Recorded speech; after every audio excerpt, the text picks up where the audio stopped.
بیٹی کیا تو نے یہ سمجھا تھا کہ میں اپنے گورنر کے ساتھ تجھے شادی کی اجازت دے دوں گا؟ قسم رب ذوالجلال کی، جس وقت تو نے دلی میں مجھ سے شکایت کی تھی، قسم کھا لیا تھا جب تک تجھے انصاف نہ ملے پانی کا ایک قطرہ بھی حلق میں نہ ڈالوں گا۔ انجام ہم نے نہیں دیکھا تو ہماری نسلیں ضرور دیکھیں گی۔ یہ تاریخ ہماری اولاد کو ضرور بتانا کہ اپنے دور میں ایک ظالم ایسا بھی آیا جس نے ظلم کی داستان لکھی، لیکن اولاد کو یہ ضرور بتانا کہ تم انتظار کرو جو حشر فرعون، قارون، حامان، شداد کا ہوا، اپنے دور کے ظالموں کا بھی انجام تم اپنی آنکھوں سے دیکھو۔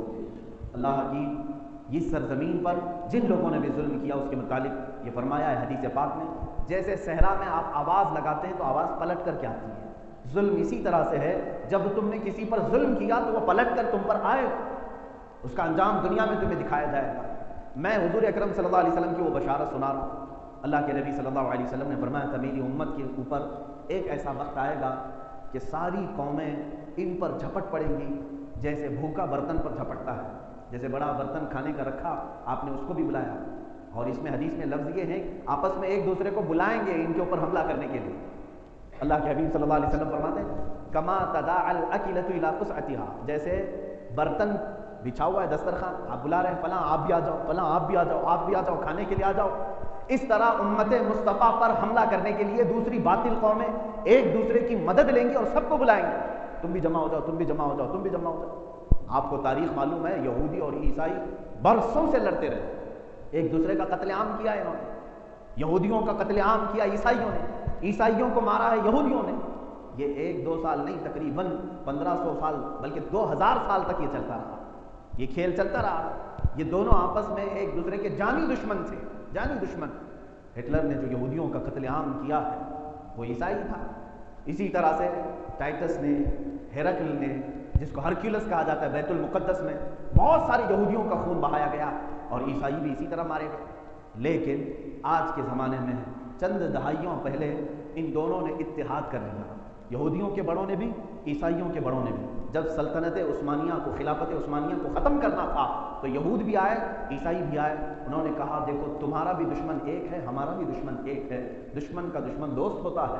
یہ دونوں آپس میں دوستی کر کے اپنا ٹارگٹ اسلام کو بنا کر تقریباً 100 سال سے چل رہے ہیں۔ اسی طرح سے ہندوستان کے کچھ ایسی جماعتیں اسپین گئی، RSS کی جماعت کے کچھ لوگ لیڈر اسپین گئے تھے، اسپین میں مسلمانوں کا خاتمہ کیسے کیا گیا ہے یہ تحقیق کرنے کے لیے گئے تھے۔ یہ بھی ماہنامہ میں چھپی ہوئی رپورٹ میں آپ کو بتا رہا ہوں، یہ تاریخ میں بتا رہا ہوں۔ یہ وہاں دیکھنے کے لیے گئے تھے کہ 700 سال تک مسلمان وہاں پر تھے، ان کے اس پورے راج کو کیسے ختم کیا گیا۔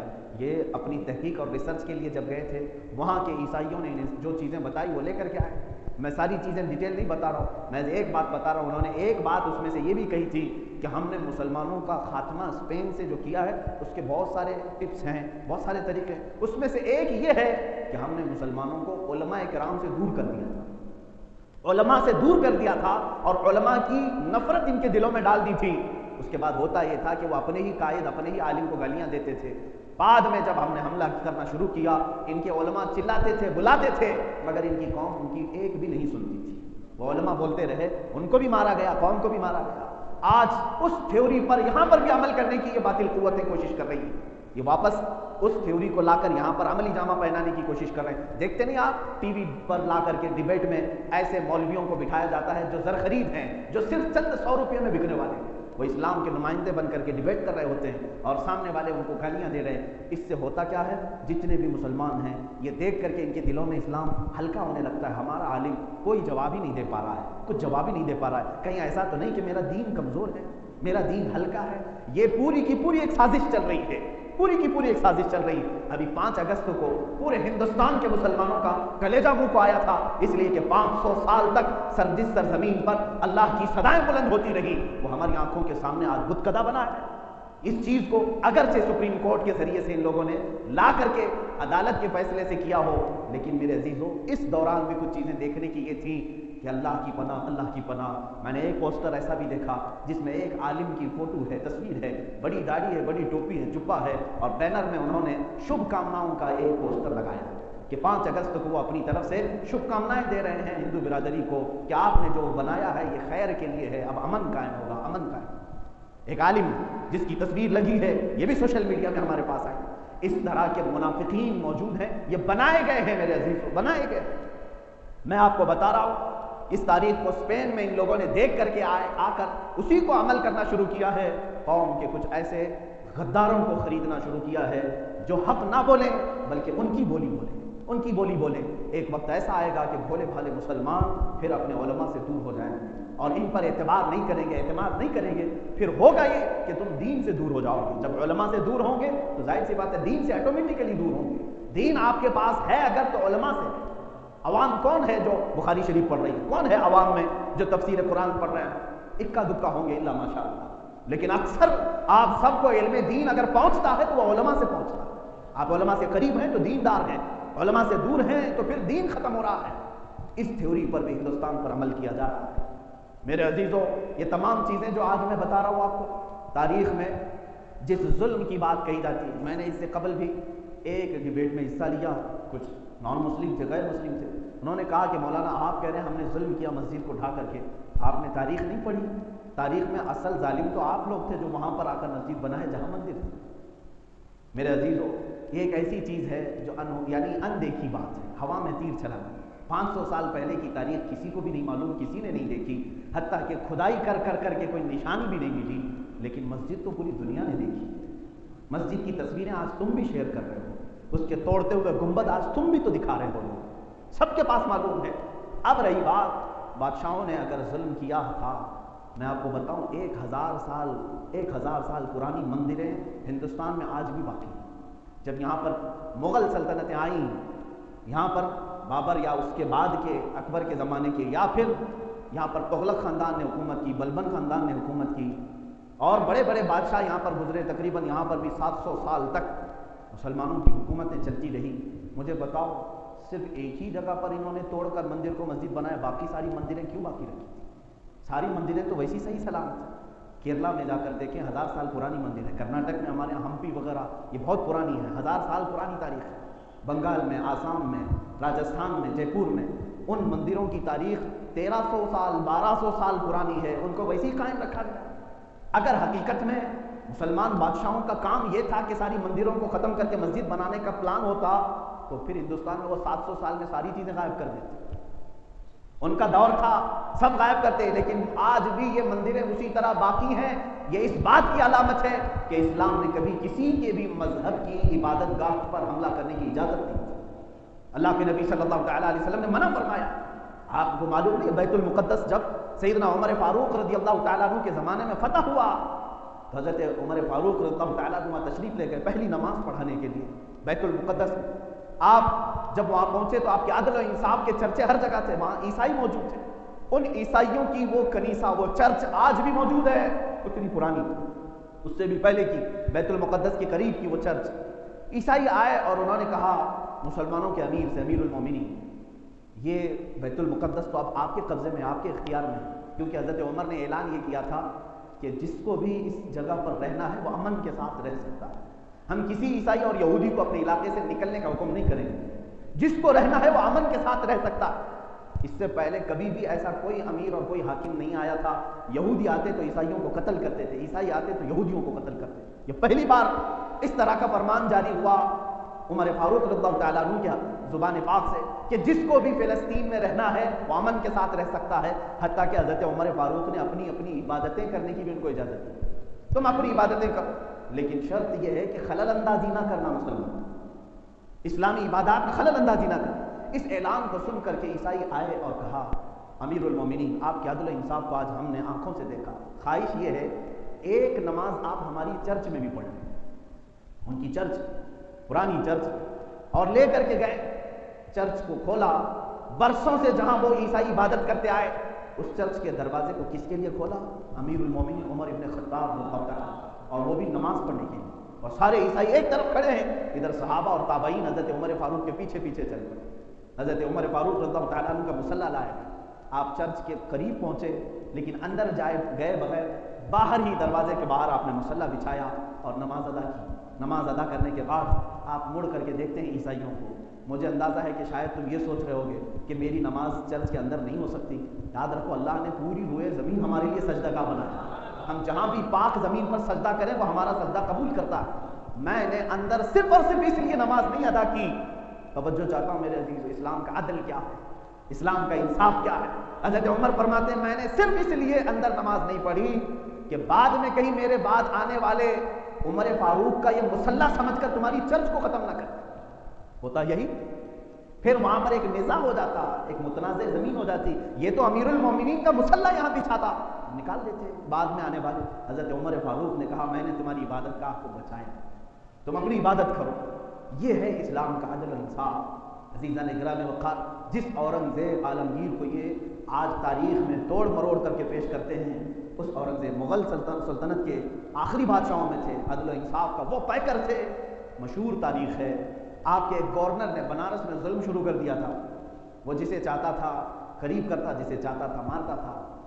ان کا ایک بھیجا ہوا گورنر تھا، اورنگزیب دلی میں تھے، ایک پنڈت کی بیٹی کو اس نے پسند کر لیا تھا، گنگا کے کنارے رہنے والی۔ وہ بنارس کا جو گورنر تھا، اس نے اس پنڈت کی 17 سال کی بیٹی یا 18 سال کی قریب کی بیٹی تھی، اس کا حسن و جمال بہت زیادہ تھا، اس کے پیچھے پڑ گیا اور کہا کہ میں اس کو اپنے حرم کی قریب بناؤں یا اپنے بیوی بنانا چاہتا ہوں۔ پنڈت سے بھی کہا اس کا مذہب الگ ہے، اس کا مذہب الگ ہے، یہ مسلمان ہے اور وہ ہندو ہے۔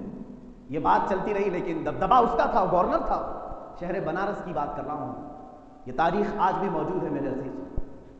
لیکن اب اس پنڈت نے عاجزی کے ساتھ اپنی بیٹی سے کہا بیٹا یہ لوگ بڑے لوگ ہیں، حکومت ان کے پاس ہے، تخت ان کے پاس ہے، بادشاہ بھی ان کا ہی ہے، سیدھے وہ جو کہہ رہا ہے مان لو، شادی کر لو اور اس کے ساتھ چلی جاؤ۔ وہ آلریڈی کئی شادیاں کر چکا تھا، لیکن اس کی بیٹی نے کہا مجھے نہیں لگتا کہ اسلام اتنا ہلکا ہے، میں چاہتی ہوں کہ یہ معاملہ بادشاہ کے پاس لے جاؤ۔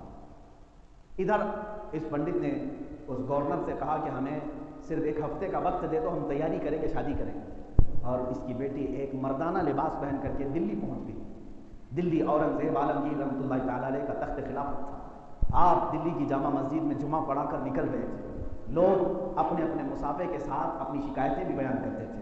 اس وقت دیکھا ایک لڑکی جو مردوں کا لباس پہن کر کے ہے، کوئی تو نہیں پہچانا، کسی نے نہیں پہچانا اس کو، وہ لڑکا بن کر کھڑی تھی اورنگزیب سے ملنے کے لیے۔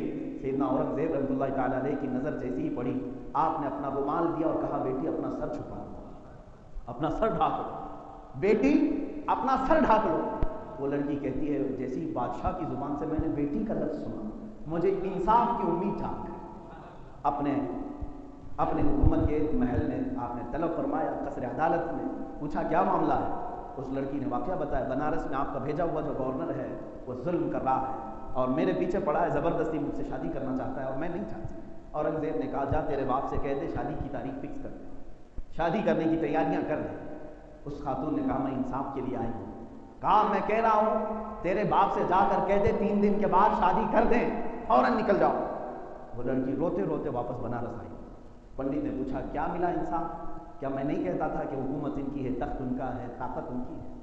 وہ لڑکی کہتی ہے پھر بھی مجھے امید ہے کہ اس نے مجھے بیٹی کہا، بادشاہ نے مجھے بیٹی کہا ہے۔ 3 دن کے بعد شادی تاریخ ہو گئی اور ادھر وہ گورنر اپنے ہواری مواریوں کو لے کر ڈولی لینے کے لیے آیا، بارات لے کر جیسے اس کے گھر آیا، یہ دلہن بن کر سج کر کے گھر سے نکلی، روتی ہوئی جا رہی تھی۔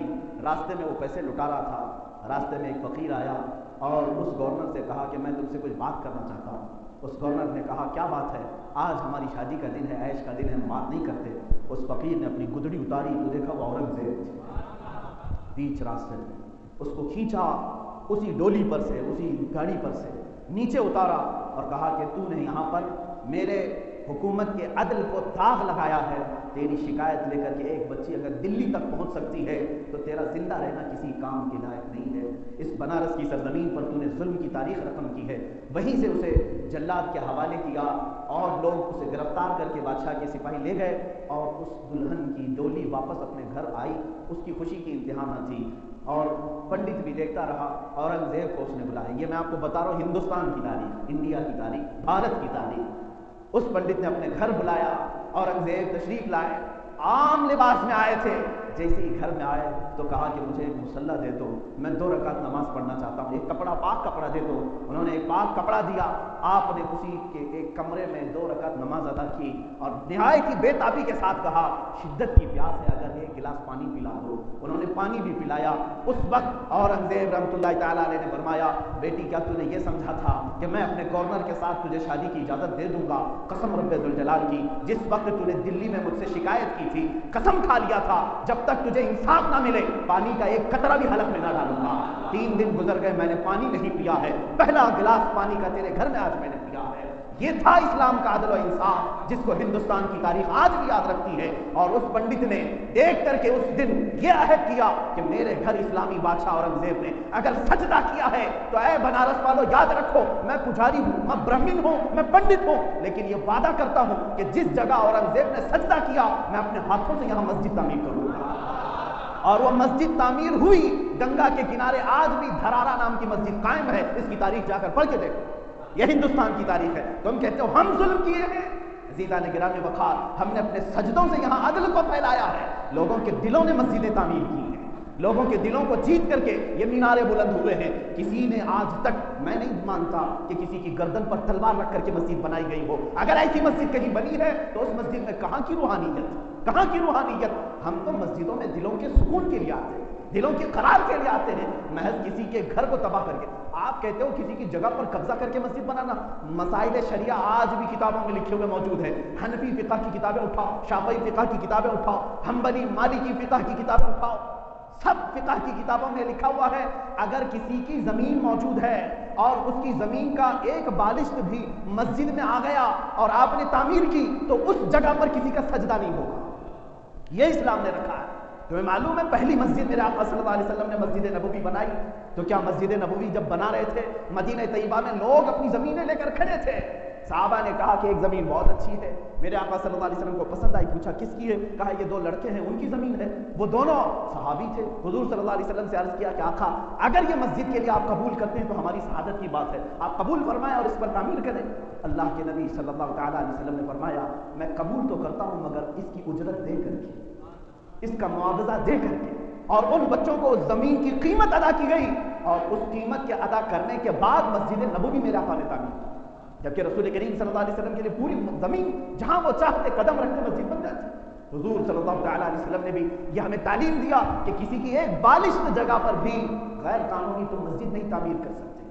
ابھی ترکی کی جس مسجد کو لے کر کے پوری دنیا میں بوال ہوا، مسجد آیا صوفیہ کے متعلق، یہ پوری دنیا میں بوال مچائے ہوئے ہیں اور کئی سیکولر کیڑے ایسے ہیں جن کو یہ بات ہضم نہیں ہو رہی کہ یہ مسجد کیسے بنا دیا انہوں نے، مسجد کیسے بنایا۔